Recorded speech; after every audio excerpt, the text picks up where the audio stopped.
ಇದನ್ನ ಇದಕ್ಕೆ ನಿಮ್ಗೆ ಎಷ್ಟು ಬೇಕೋ ಅಷ್ಟು ಜಾಸ್ತಿ ಸೇರಿಸ್ಕೊಳ್ಳಿ. ನೋಡಿ ಈಗ ಬರ್ತಾ ಇದೆ. ಕುದಿದು ಇಷ್ಟು ಬಂದ್ರೆ ಸಾಕು. ಫ್ರೈ ಮಾಡ್ಕೋಬೇಕು, ಸೀದೋಗ್ಬಿಡುತ್ತೆ. ಸ್ವಲ್ಪ ಹುಷಾರಾಗಿ ನೋಡ್ಕೋಬೇಕು. ಓಕೆ, ಯಾರಾದ್ರೂ ನೆಂಟರು ಬಂದಾಗಲಿ ಅಥವಾ ಮಕ್ಕಳಿಗೆ ಮೂರೂ ಸಹ ಆರೋಗ್ಯಕ್ಕೆ ಬಹಳ ಒಳ್ಳೆ ತಿಂಡಿಗಳು ವೀಕ್ಷಕರೇ. ಹಾಯ್, ಎಲ್ಲರಿಗೂ ನಮಸ್ಕಾರ ಸ್ನೇಹಿತರ. Welcome to our channel. ಸ್ನೇಹಿತರ, ಇವತ್ತಿನ ಕುಕಿಂಗ್ ಎಪಿಸೋಡ್ಸ್ ಅಲ್ಲಿ ನಮ್ಮಮ್ಮ ಇವತ್ತು ನಿಮ್ಗೆ ವೆರೈಟಿ 3 ತಿಂಡಿಗಳನ್ನ ಮಾಡಿ ತೋರಿಸ್ತಾರೆ. ಅದು ಯಾವ ತಿಂಡಿ, ಏನ್ರಲ್ಲಿ ಮಾಡ್ತಾರೆ ಅಂತ ನಮ್ಮಮ್ಮನೆ ಕೇಳೋಣ. ಬನ್ನಿ ಅಮ್ಮ, ಹೇಳಮ್ಮ ಏನ್ರಲ್ಲಿ ಮಾಡ್ತೀಯ ಅಂತ. ಎಲ್ಲರಿಗೂ ನಮಸ್ಕಾರ ವೀಕ್ಷಕರೇ, ಹೇಗಿದ್ದೀರಾ? ನಾವು ಚೆನ್ನಾಗಿದ್ದೀವಿ, ನೀವು ಚೆನ್ನಾಗಿದ್ದೀರಾ? ಓಕೆ, ಇವತ್ತು ನಾನು 2 ಇಂಗ್ರೀಡಿಯೆಂಟ್ಸ್ ನ ಬಳಸಿ 3 ತರದ ತಿಂಡಿಗಳನ್ನ ಮಾಡ್ತೇನೆ. ಅದು ಇಲ್ಲೇ ಹೇಳಲ್ಲ, ಕಿಚನ್ ಅಲ್ಲಿ ಹೇಳ್ತೀನಿ. ಬನ್ನಿ ವೀಕ್ಷಕರೇ, ನೋಡೋಣ. ನೋಡಿ ವೀಕ್ಷಕರೇ, ನಾನು ಆಗ್ಲೇ ಹೇಳಿದ್ನಲ್ಲ 2 ಇಂಗ್ರೀಡಿಯೆಂಟ್ಸ್ ಅಂತ. ನೋಡಿ, ಇದು ಸಿರಿಧಾನ್ಯಗಳಲ್ಲೇ ಬಹಳ ಮುಖ್ಯವಾದದ್ದು. ಇದನ್ನ ಸಾಮೆ ಅಂತಾರೆ.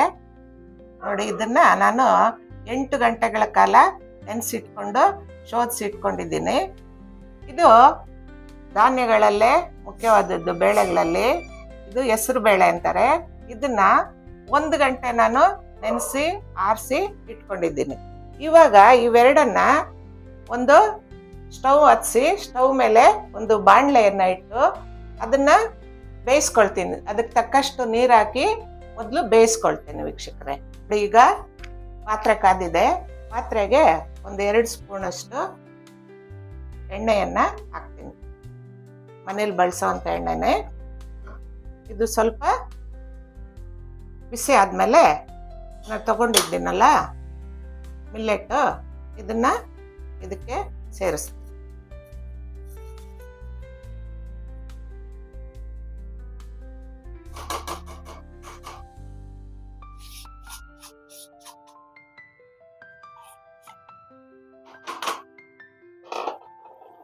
ಇದು ಒಂದ್ಸಾರಿ ಹಿಂಗ ಆಡಿಸ್ಕೊಂಡು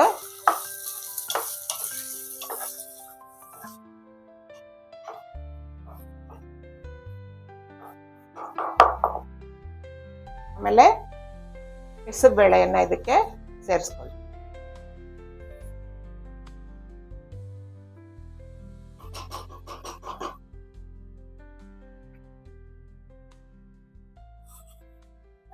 ಇದನ್ನು ಸ್ವಲ್ಪ ಆರಿಸ್ಕೊಳ್ಳಿ.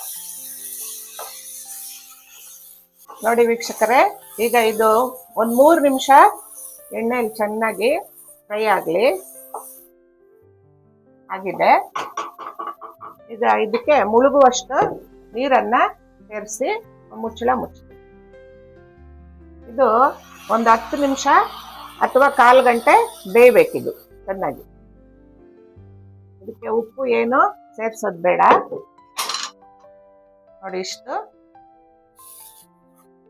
ಇಷ್ಟು ನೀರು ಸೇರಿಸಿದ್ರೆ ಸಾಕು. ಇದು ಒಂದು 1/4 ಗಂಟೆ ಬೇಯಬೇಕು. ನೋಡಿ, ಈಗ ಸ್ಟವ್ ಆಫ್ ಮಾಡಿದ್ದೀನಿ. ಈಗ ಬೇಳೆ ಮತ್ತು ಸಾಮೆ ಚೆನ್ನಾಗಿ ಬೆಂದಿದೆ. ಇಷ್ಟು ಬೆಂದ್ರೆ ಸಾಕು. ಈಗ ಇದನ್ನ ಪಕ್ಕಕ್ಕೆ ಇಡ್ತೀನಿ. ನೋಡಿ ಸ್ನೇಹಿತರೆ, ಈಗ ನಾನು ಬೇಯಿಸಿಟ್ಟಿದ್ದೀನಲ್ಲ ಸಾಮೆ ಮತ್ತು ಹೆಸರು ಬೇಳೆನ, ಇವಾಗ ಇದ್ರಿಂದ ನಾನು ಮೊದಲು ಖಾರ ಪೊಂಗಲ್ ಮಾಡ್ತೀನಿ. ಈ ಖಾರ ಪೊಂಗಲ್ಗೆ ಏನೆಲ್ಲ ಬೇಕು ಅಂದ್ರೆ ಜೀರಿಗೆ ಮತ್ತು ಸಾಸಿವೆ, ಮತ್ತೆ ಜೀರಿಗೆ, ಮತ್ತೆ ಮೆಣಸು, ತುಪ್ಪ, ಹಸಿಮೆಣಸಿನಕಾಯಿ ಚೂರುಗಳು, ಉಪ್ಪು, ಕೊಬ್ಬರಿ ತುರಿ, ಮತ್ತೆ ಕೊತ್ತಂಬರಿ ಸೊಪ್ಪು, ಸ್ವಲ್ಪ ಕ್ಯಾಶು, ಮತ್ತೆ ಕರಿಬೇವು, ಅರಿಶಿಣ ಸ್ವಲ್ಪ. ಇಷ್ಟಿದ್ರೆ ಖಾರ ಪೊಂಗಲ್ ರೆಡಿ ಆಗುತ್ತೆ. ಈಗ ಮಾಡ್ತೀನಿ ನೋಡಿ. ಒಂದು ಪಾತ್ರೆ ಇಟ್ಕೊಂಡು ಅದಕ್ಕೆ ಸ್ವಲ್ಪ ಎಣ್ಣೆ ಹಾಕ್ತೀನಿ. ಎಣ್ಣೆ ಕಾದ್ಮೇಲೆ ಸ್ವಲ್ಪ ತುಪ್ಪ ಹಾಕ್ತೀನಿ. ಯಾಕೆಂದ್ರೆ ತುಪ್ಪ ಹಾಕಿದ್ರೆ ಟೇಸ್ಟ್ ಚೆನ್ನಾಗಿ ಬರುತ್ತೆ.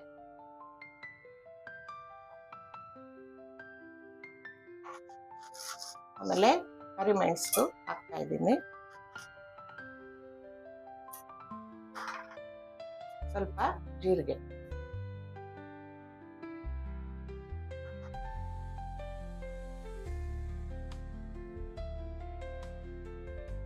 ಸ್ವಲ್ಪ ಹಸಿಮೆಣಸಿನ,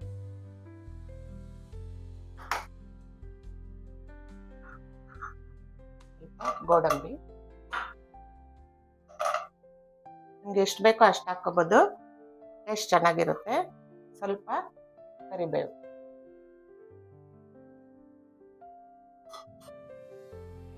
ಇದೆಲ್ಲ ಆದ್ಮೇಲೆ ಇದೆಲ್ಲ ಸ್ವಲ್ಪ ಫ್ರೈ ಆಗ್ಲಿ.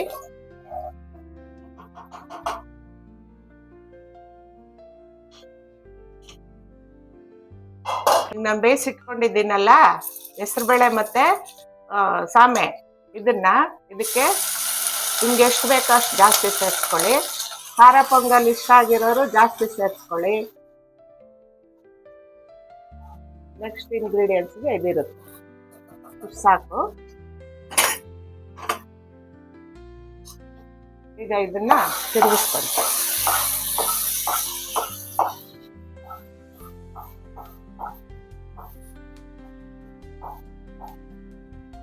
ಸ್ವಲ್ಪ ಅರಿಶಿಣದ ಪುಡಿಯನ್ನ ಸೇರಿಸಿ,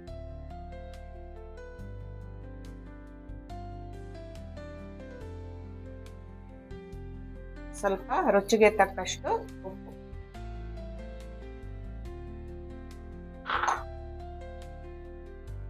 ಸ್ವಲ್ಪ ಕೊತ್ತಂಬರಿ, ಲಾಸ್ಟ್ಗೆ ಸ್ವಲ್ಪ ಕೊಬ್ಬರಿ ತುರಿ. ನಿಮ್ಗೆ ಗಟ್ಟಿ ಬೇಕಾದ್ರೆ ಗಟ್ಟಿಯಾಗಿ ಇಟ್ಕೊಳ್ಳಿ, ಮತ್ತೆ ಸ್ವಲ್ಪ ನೀರಂಗ್ ಬೇಕು ಅಂದ್ರೆ ಸ್ವಲ್ಪ ನೀರನ್ನ ಸೇರಿಸ್ಕೊಂಡು 1 ನಿಮಿಷ ಕುದಿಸಿದ್ರೆ ಸಾಕು. ನಮ್ಗೆ ಇದೇ ರೀತಿ ಇಷ್ಟ. ಈಗ ಖಾರ ಪೊಂಗಲ್ ರೆಡಿ.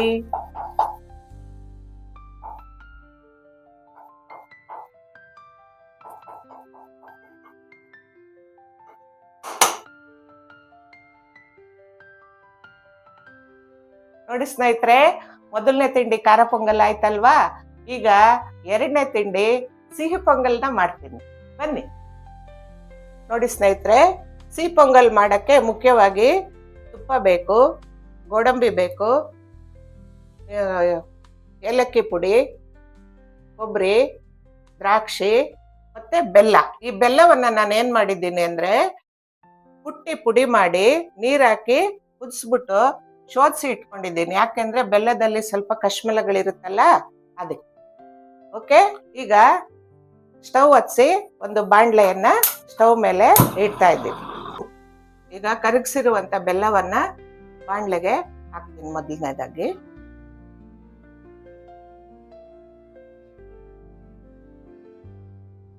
ನೋಡಿ, ಇದು ಒಂದ್ ಸ್ವಲ್ಪ ಜಿಡ್ಡು ಬಂದಂಗೆ, ಪಾಕ ಬಂದಂಗೆ ಆಗ್ಬೇಕು. ನೋಡಿ, ಈಗ ಬರ್ತಾ ಇದೆ. ಕುದಿದು ಇಷ್ಟು ಬಂದ್ರೆ ಸಾಕು. ಈಗ ಈ ತರ ಮಾಡಿದ್ರೆ ಪೊಂಗಲ್ಲು, ಸಿಹಿ ಪೊಂಗಲ್ಲು ತುಂಬಾ ಟೇಸ್ಟ್ ಇರುತ್ತೆ. ನೋಡಿ, ಈಗ ಅದಕ್ಕೆ ನಮ್ಗೆ ಎಷ್ಟು ಬೇಕೋ ಅಷ್ಟು ಬೇಯಿಸಿರುವಂತ ಹೆಸರುಬೇಳೆ ಮತ್ತು ಸಾಮೆಯನ್ನ ಸೇರಿಸ್ಕೋಬೇಕು.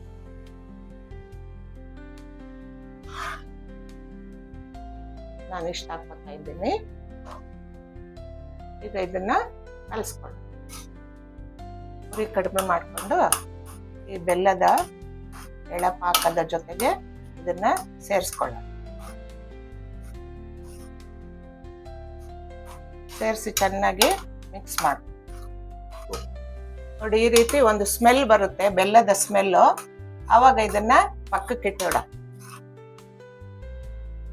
ಈಗ ಇದನ್ನ ಪಕ್ಕಕ್ಕೆ ಇಡ್ತಾ ಇದ್ದೀನಿ. ಈಗ ಇದಕ್ಕೆ ಒಂದು ತುಪ್ಪದ ಒಗ್ಗರಣೆಯನ್ನ ಹಾಕೊಳ್ಳೋಣ. ಇಷ್ಟು ತುಪ್ಪವನ್ನ ಇದಕ್ಕೆ ಸೇರಿಸ್ತಾ ಇದ್ದೀನಿ. ಸ್ವಲ್ಪ ತುಪ್ಪ ಬಿಸಿ ಆದ್ಮೇಲೆ ನಾವು ತಗೊಂಡಿದ್ದೀವಲ್ಲ ದ್ರಾಕ್ಷಿ, ಅದನ್ನ ಹಾಕ್ತೀನಿ. ಮತ್ತೆ ಗೋಡಂಬಿ, ನಾವು ಗೋಡಂಬಿ ಎಷ್ಟು ಹಾಕಿದ್ರೆ ಅಷ್ಟು ಚೆನ್ನಾಗಿರುತ್ತೆ. ನಾನು ಇಷ್ಟು ಪ್ರಮಾಣದಲ್ಲಿ ಹಾಕ್ತಾ ಇದ್ದೀನಿ.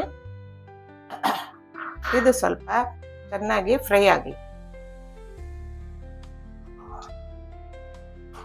ನೋಡಪ್ಪ, ಈ ರೀತಿ ತುಪ್ಪದಲ್ಲಿ ದ್ರಾಕ್ಷಿ ಮತ್ತು ಗೋಡಂಬಿ ಚೆನ್ನಾಗಿ ಫ್ರೈ ಮಾಡ್ಕೋಬೇಕು. ಸೀದೋಗ್ಬಿಡುತ್ತೆ, ಸ್ವಲ್ಪ ಹುಷಾರಾಗಿ ನೋಡ್ಕೋಬೇಕು. ನೋಡಪ್ಪ, ಈಗ ಸಿಹಿ ಪೊಂಗಲ್ಗೆ ಇದನ್ನ ಸೇರಿಸ್ತಾ ಇದ್ದೀನಿ.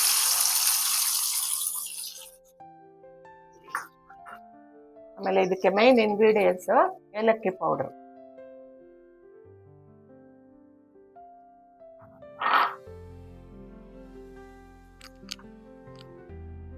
ಕೊಬ್ಬರಿ, ಒಣಗಿದ ಕೊಬ್ಬರಿ ಪೀಸಸ್,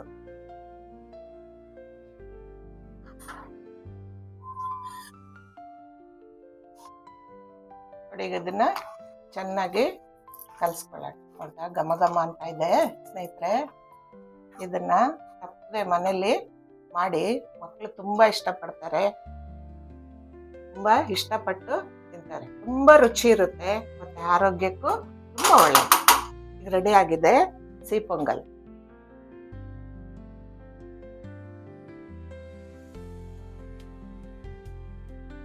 ನೋಡಿ ವೀಕ್ಷಕರೇ, ಒಂದನೇದು ಖಾರ ಪೊಂಗಲ್ ಆಯ್ತು, ಎರಡನೇದು ಸಿಹಿ ಪೊಂಗಲ್ ಆಯ್ತು. ಈಗ ಮೂರನೇದು ಮೊಸರನ್ನ ಮಾಡ್ತೀನಿ ನೋಡಿ. ಮೊಸರನ್ನಕ್ಕೆ ಬೇಕಾಗುವಂತ ಮುಖ್ಯವಾದ ಇಂಗ್ರೀಡಿಯೆಂಟು ಮೊಸರು, ಹಾಲು, ಉಪ್ಪು, ಕರಿಬೇವು, ಕೊಬ್ಬರಿ, ಕೊತ್ತಂಬರಿ ಸೊಪ್ಪು, ಮತ್ತೆ ಗೋಡಂಬಿ, ಹಸಿಮೆಣಸಿನ್ಕಾಯಿ ಚೂರು, ಜೀರಿಗೆ ಮತ್ತು ಸಾಸಿವೆ. ಇಷ್ಟು ಇಂಗ್ರೀಡಿಯೆಂಟ್ಸ್ ಇಂದ ಮೊಸರನ್ನವನ್ನ ಮಾಡ್ತೇನೆ. ಉಳಿದಿರುವಂತ ಸಾಮೆ ಮತ್ತು ಹೆಸರು ಬೇಳೆಯ ಅನ್ನಕ್ಕೆ ಈಗ ನಾನು ಮೊದಲನೇದಾಗಿ ಮೊಸರು ಸ್ವಲ್ಪ ಆರಿದೆ ಇವಾಗ ಚೆನ್ನಾಗಿ, ಅದಕ್ಕೆ ನಾನು ಇದನ್ನ ಲಾಸ್ಟಲ್ಲಿ ಮಾಡಿದೆ. ಮೊಸರನ್ನ ಮಾಡುವಾಗ ಸ್ವಲ್ಪ ಆರಿರ್ಬೇಕು. ನೋಡಿ ಇವಾಗ ಮೊಸರನ್ನ ಸೇರಿಸ್ತಾ ಇದ್ದೀನಿ. ಒಂದು ಕಪ್ ಆಗಷ್ಟು ಮೊಸರು ಸೇರಿಸ್ತಾ ಇದ್ದೀನಿ. ಆಮೇಲೆ ಸ್ವಲ್ಪ ಉಪ್ಪನ್ನ ಸೇರಿಸ್ತಾ ಇದ್ದೀನಿ. ಇದನ್ನ ನಾವು ಚೆನ್ನಾಗಿ ಕಲಸಿಡ್ಬೇಕು.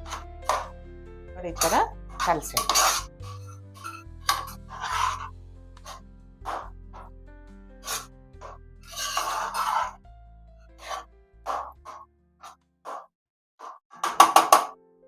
ಕಲಸಿ ಇವಾಗ ಇದಕ್ಕೆ ಒಂದು ಒಗ್ಗರಣೆಯನ್ನ ಹಾಕೊಳ್ಳೋಣ. ನೋಡಿ ಒಗ್ಗರಣೆಗೆ ಸ್ವಲ್ಪ ಆಯಿಲನ್ನ ಹಾಕೊಳ್ತೇನೆ.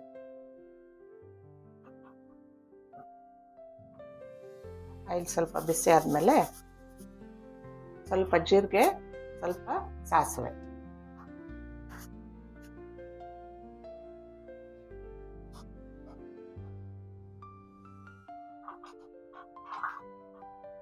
ಗೋಡಂಬಿ ಮತ್ತು ಸಾಸಿವೆ ಜೀರಿಗೆ ಹಾಕಿದ್ದೀನಿ.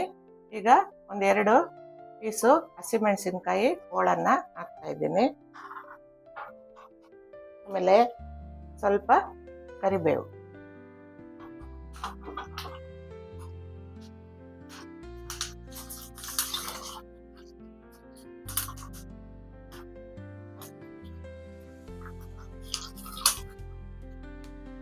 ನೀವು ಗೋಡಂಬಿ ಜಾಸ್ತಿ ಬೇಕಾದ್ರೂ ಹಾಕೋಬಹುದು, ನಾನು ಇಷ್ಟು ಹಾಕಿದ್ದೆ. ಈಗ ಆಗಿದೆ ಇದು. ಒಗ್ಗರಣೆಯನ್ನ ಮೊಸರನ್ನಕ್ಕೆ ಸೇರಿಸ್ತಾ ಇದ್ದೀನಿ.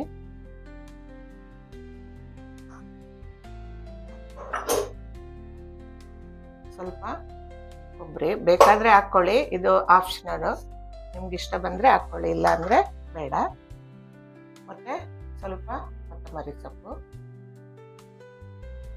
ಲಾಸ್ಟಲ್ಲಿ ಸ್ವಲ್ಪ ಹಾಲನ್ನು ಸೇರಿಸ್ಬೇಕು. ಯಾಕೆ ಅಂದರೆ ಇದು ನಾವು ಸಂಜೆವರೆಗೂ ಇಟ್ಕೊಂಡ್ರೂ ಹಾಳಾಗಲ್ಲ, ಹುಳಿ ಬರಲ್ಲ. ಅದಕ್ಕಾಗಿ ನಾನು ಸ್ವಲ್ಪ ಹಾಲನ್ನು ಸೇರಿಸ್ತಾ ಇದ್ದೀನಿ ವೀಕ್ಷಕರೇ.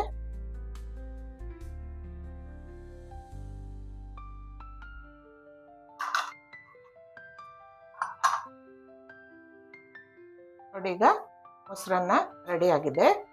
ನೋಡಿ ವೀಕ್ಷಕರೇ, ನಾನು ಸಾಮೆ ಮತ್ತು ಹೆಸರು ಬೇಳೆಯನ್ನ ಬಳಸ್ಕೊಂಡು 3 ಡಿಶಸ್ ಮಾಡಿದೆ. ಒಂದನೇದು ಖಾರ ಪೊಂಗಲ್ಲು, ಎರಡನೇದು ಸಿಹಿ ಪೊಂಗಲ್ಲು, ಮೂರನೇದು ಮೊಸರನ್ನ.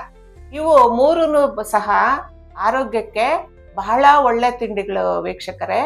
ಸರಳವಾಗಿ ಸಿಂಪಲ್ ಆಗಿ ಮನೆಯಲ್ಲಿ ಒಂದೇ ಸಾರಿಗೆ ನಾವು 3 ತಿಂಡಿಗಳನ್ನ ಮಾಡ್ಕೊಂಡ್ರೆ, ಯಾರಾದ್ರೂ ನೆಂಟರು ಬಂದಾಗ್ಲಿ ಅಥವಾ ಮಕ್ಕಳಿಗೆ ರುಚಿಯಾಗಿ ಏನಾದ್ರೂ ಬೇಕಂದಾಗ್ಲಿ ಈ ತರ ನಾವು ಮಾಡ್ಕೊಟ್ರೆ ವೀಕ್ಷಕರೇ ಆರೋಗ್ಯಕ್ಕೂ ಒಳ್ಳೇದಾಗುತ್ತೆ, ಮತ್ತೆ ರುಚಿನೂ ಸಿಗುತ್ತೆ, ಈಸಿಯಾಗಿ ನಾವು ಮನೆಯಲ್ಲಿ ಮಾಡ್ಕೊಳ್ಬೋದು.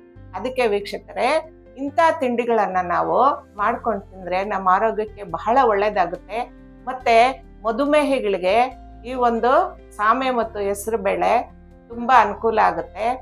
ಮತ್ತೆ ತೂಕ ಇಳಿಕೆ ಆಗುತ್ತೆ ಮೇನು. ಆಮೇಲೆ ಮೂಳೆಗಳು ಗಟ್ಟಿ ಆಗುತ್ತೆ. ಆಮೇಲೆ ನಾವು ಆರೋಗ್ಯವಾಗಿರ್ಬೇಕಂದ್ರೆ ಜೀರ್ಣಕ್ರಿಯೆ ಚೆನ್ನಾಗಾಗ್ಬೇಕಲ್ವಾ, ಆ ಜೀರ್ಣಕ್ರಿಯೆನೂ ಇದು ಸುಗಮವಾಗಿ ಆಗುತ್ತೆ. ಆದ್ರಿಂದ ವೀಕ್ಷಕರೇ, ಈ ತಿಂಡಿಗಳನ್ನ ದಯವಿಟ್ಟು ಮನೆಯಲ್ಲಿ ಮಾಡಿಕೊಂಡು ತಿನ್ನಿ. ಈಗ 3 ತಿಂಡಿಗಳ ರುಚಿಯನ್ನ ನೋಡೋಣ.